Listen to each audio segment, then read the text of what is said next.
Hello and greetings from Austin, Texas. I am here staying just a couple miles away from Keller Williams Realty International, our Keller Williams headquarters. I was invited by Gary Keller, our founder, to participate in this Top Agent Mastermind, which has been such an honor, my first time to be invited, and it's been really cool.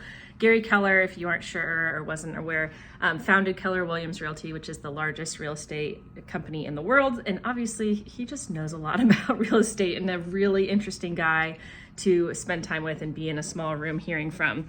We talked yesterday, we kicked off talking about the economy and what's going on, inflation and what they're trying to do, tamping that down, that record low unemployment. But obviously as a room of real estate professionals, we most are interested in what's going on with the housing market and the houses sold.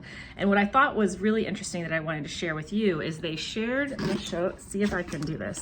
They shared this graph here of annual home prices starting in 1990 is this over here, all the way to the current, which is the yellow, 2023.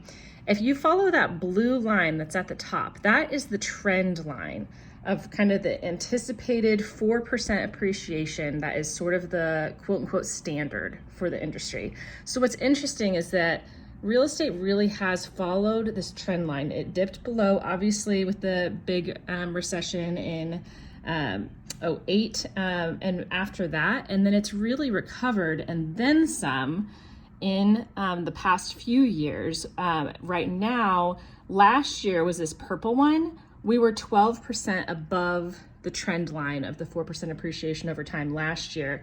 And this year, we're closing that gap a little bit. We're 7% above the trend line of where we quote unquote should be. But what I think is interesting, really kind of taking a step back, real estate always appreciates over time. There's times when buyers really feel like they are overpaying, but the history says that they're not. And I think especially as we are in parts of the country that's like, how is this house that was $300,000 4 years ago now $500,000? Well, this is why. Appreciation over time. And there's no reason to think that that's not just going to continue to happen.